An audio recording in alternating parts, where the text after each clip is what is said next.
Hey guys, it's Victoria and welcome back to FemmeHead.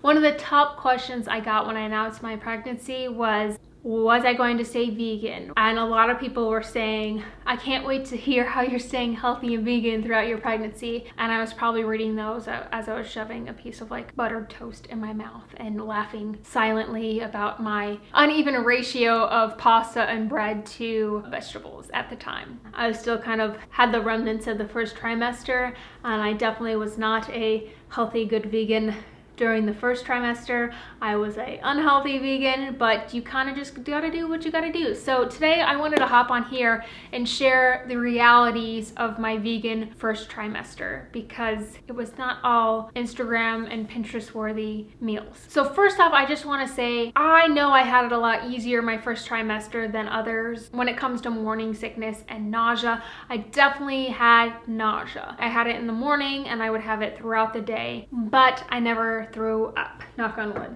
I definitely felt like it a couple times, but I never actually went through with the act of vomiting. I had a pretty consistent nauseous stomach throughout the day, and the only thing that kept it calm was keeping food in my stomach. So the first change for me was not skipping breakfast. I have always been a person that doesn't eat breakfast first thing in the morning, and I would wait till like 10 or 11 o'clock in the morning to eat my first meal for the day. But there was no doing that in my first trimester. It was definitely the very first thing I had to do when I got up, right after going to the bathroom. I would have to go to the kitchen and immediately put something in my stomach because I always just felt so sick and sour and gross. So throughout my first trimester, I usually had 2 small breakfasts for the day. I would eat something just very small to get something in my stomach right away, but I wasn't hungry. I just knew that I had to force myself to eat to not feel crappy. And then I would eat something later at like around 10ish, we'll say. These usually consisted of pretty bland things like cereal, toast, some variation of toast, whether that was just toast with vegan butter, chickpea toast, or avocado toast. It was always something super simple because I never wanted anything elaborate or very flavorful or complicated. It was just a matter of putting something in my stomach. I did crave fresh fruit, and I still do. I just absolutely love it. It's super delicious right now.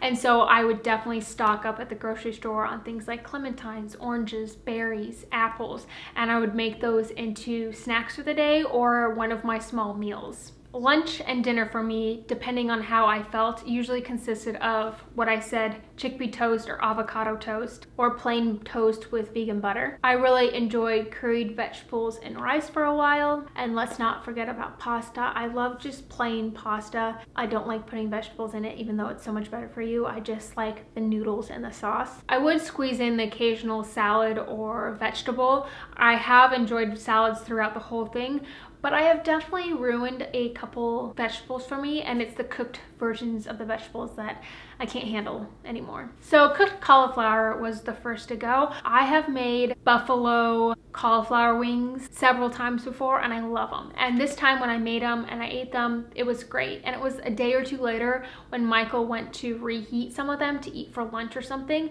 I had to go to the very back room and like put the fan on in the front room, and I almost had to leave the apartment because they smelled horrific to me. And so I can't handle cooked cauliflower. The smell, the taste, the texture. Next to go were Brussels sprouts. So I thought I was being clever and healthy and all that stuff, and I was roasting a bunch of vegetables for these vegan Buddha bowls I was making, and I had like sweet potato or some sort of squash, cauliflower, and Brussels sprouts, and it was disgusting. Normally it would be such a delicious thing, and I'm sure it would normally be delicious, but it was disgusting. I always finish my meals, and I couldn't finish that because it was just so gross, and so I can't do Brussels sprouts anymore. And somewhere in the mix, broccoli, cooked broccoli got the axe too, and they're all pretty similar things in my mind, so I don't know if that kind of has to do with it, and it's all when they're cooked. I'm just putting those things on the back burner and hoping that my love for them will return once the baby arrives. I have been majorly enjoying ramen. Like, this baby is going to come out